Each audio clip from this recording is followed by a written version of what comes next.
अस्सलाम वालेकुम दोस्तों, वेलकम है मेरे यूट्यूब चैनल पाइपिंग नॉलेज में। आज की वीडियो में हम बात करने वाले हैं रेनफोर्समेंट पैड के बारे में। रेनफोर्समेंट पैड एक पाइप सपोर्ट होता है, एक टाइप का वो भी पैड है, लेकिन ये रेनफोर्समेंट पैड जो है वो एक स्टब इन ब्रांच कनेक्शन के ऊपर लगाया जाता है। जब हम पाइप में कोई ब्रांच कनेक्शन करते हैं तो उसके ऊपर एक हम पैड लगाते हैं, उसको सर्कमफेरेंस में एक पैड लगाते हैं जिसको हम लोग रेनफोर्समेंट पैड बोलते हैं। आज की वीडियो में हम स्पेशली बात करेंगे what is reinforcement pad, reinforcement pad क्या होता है। दूसरा, when is reinforcement pad is used, how to install a reinforcement pad, why is required and what is the application and what is the use of this reinforcement pad. Basically अगर हम लोग simple definition की बात करें तो reinforcement pad are made from the same size, wall thickness and material as the pipe header to which they are welded. हम ये reinforcement pad के बारे में अगर हम बात करेंगे तो उसका जो हेडर पाइप रहेगा उसी सेम क्वालिटी का हम लोग रेनफोर्समेंट पैड भी लगाएंगे। चलिए अब हम ब्रीफ डिस्कशन की अगर हम बात करें रेनफोर्समेंट पैड के बारे में तो रेनफोर्समेंट पैड का मतलब है what is reinforcement branch connection, why is required.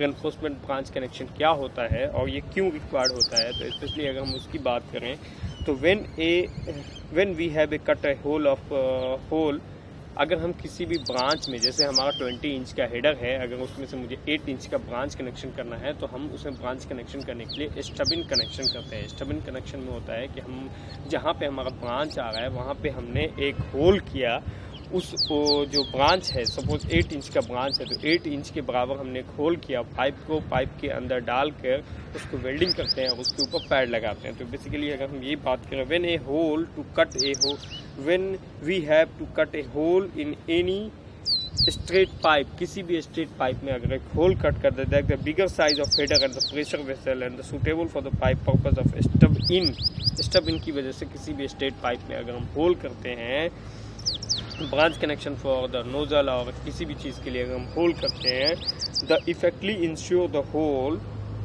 वीकिंग on the pipe system. तो उस हेडर लाइन के जहां हमने होल किया है उस एरिया में वीकनेस हो जाता है, वीकिंग हो जाता है in the pipe system due to the material remove and stress concentration. Stress concentration की वजह से जहां हमने होल किया है वहां पे वीकिंग हो जाता है, वीकनेस हो जाता है। सो wall thickness of the wall sufficient to accept the required the sustain of the pressure if you have a standard fitting is not available। अगर हम लोग होल क्यों करते हैं उसका सिंपल एग्जांपल है कि हमारे पास उस टाइप का स्टैंडर्ड फिटिंग्स नहीं था जिसकी वजह से हमको होल करके स्टबिन करना पड़ा।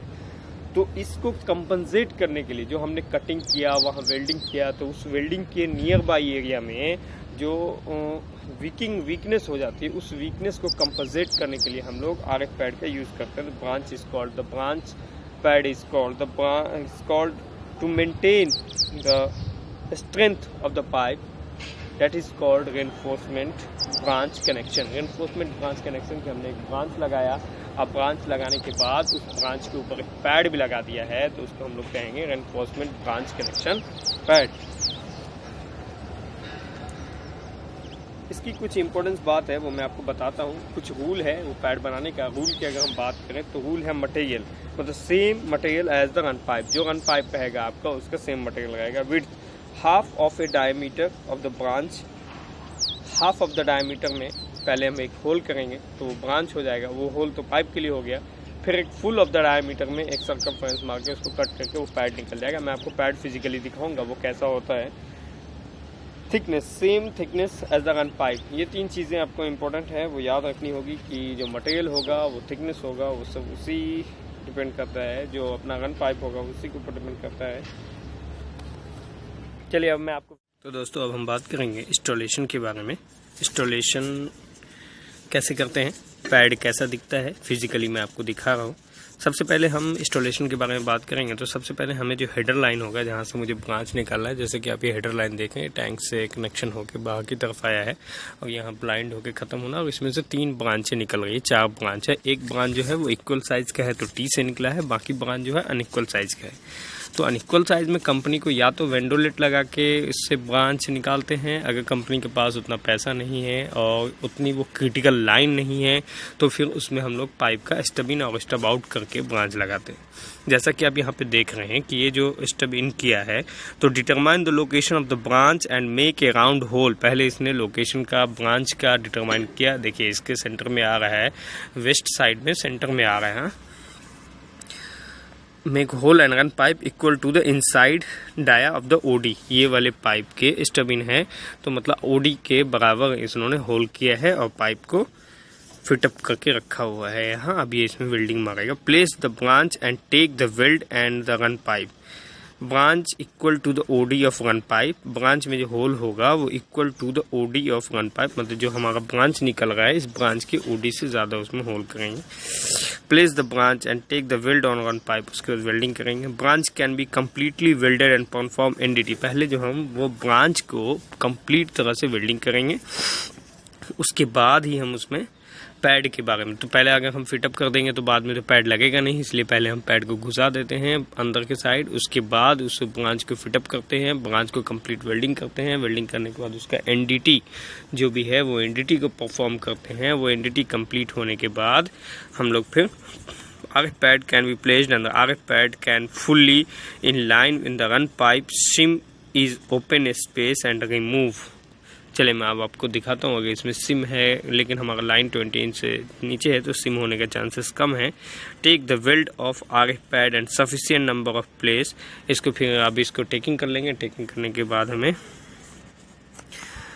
RF pad welded fully inside and outside. RF pad को हम इनसाइड और आउटसाइड, ये जो RF पैड है ना, पहले तो हम लोग इसको वेल्डिंग कर देंगे। इसको वेल्डिंग करने के बाद जब इसका एनडीटी कंप्लीट हो जाएगा तब इस पैड को आगे की तरफ करके, जैसा कि इन्होंने किया है पूरा कंप्लीट इसको टच करके, उसके बाद ये अपना इनसाइड में वेल्डिंग होगा, फिर ये आउटसाइड में कंप्लीट वेल्डिंग कर देंगे। मैं आपको वेल्डिंग वाला पिक्चर भी दिखाऊंगा जो ऑलरेडी वेल्डिंग हो गया है।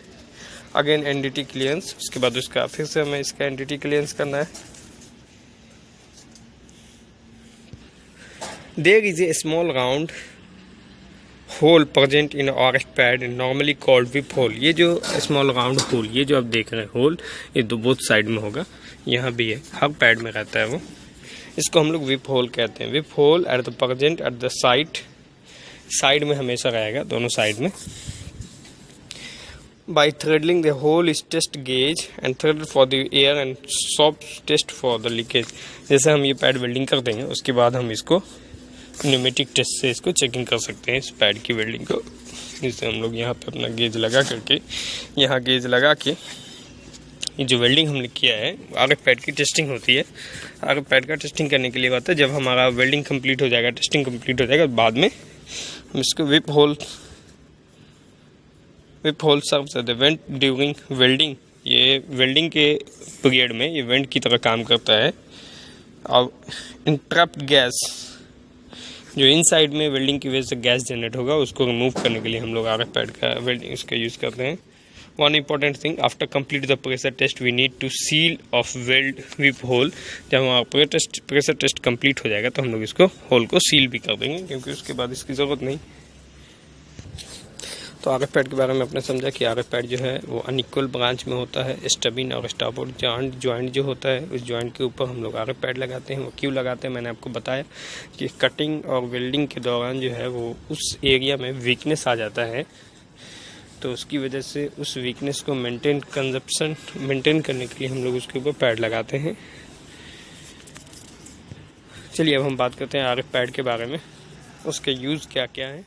तो दोस्तों हमने देखा कि कैसे RF पैड को हम लोग फिजिकली हमने देखा कैसे RF पैड की कटिंग होती है, कैसे उसको फिटअप करते हैं, कैसे ब्रांच पाइप के साथ उसका कनेक्शन किया जाता है। हाँ, एक चीज़ मैं आपको उसमें ऐड करना चाहूँगा कि जब हम रेनफोर्समेंट पैड का वेल्डिंग करते हैं तो वो 30 डिग्री के एंगल में वेल्डिंग होता है। जो ब्रांच जहाँ पे रन पाइप और रेनफोर्समेंट पैड का वेल्डिंग होता है तो वहाँ 30 डिग्री के एंगल में वेल्डिंग करते हैं हम लोग। तो स्पेशली अगर हम बात करें इसके यूज़ के बारे में, अगर हम यूज़ के बारे में बात करें तो normally RF pad use in stub in branch connection. Stub in के ब्रांच कनेक्शन में नॉर्मली RF पैड को हम यूज़ करते हैं। दूसरा support trunnion and provide to reinforcement, कुछ टूनियन सपोर्ट होता है उसमें भी हम लोग रेनफोर्समेंट पैड को यूज़ करते हैं। इक्विपमेंट नोजल कनेक्शन, चलिए मैं आपको इक्विपमेंट नोजल का एक कनेक्शन दिखाता हूँ जहाँ RF पैड लगा हुआ है। दोस्तों आप जो देख रहे हैं ना, ये एक टैंक है और टैंक से एक ब्रांच निकला है। उस ब्रांच में देखिए ये आरएफ पैड लगा है, हेवी वॉल थिकनेस का है। इसका थिकनेस, इस वॉल का थिकनेस ज़्यादा होगा, इसलिए प्लेट का थिकनेस भी ज़्यादा है।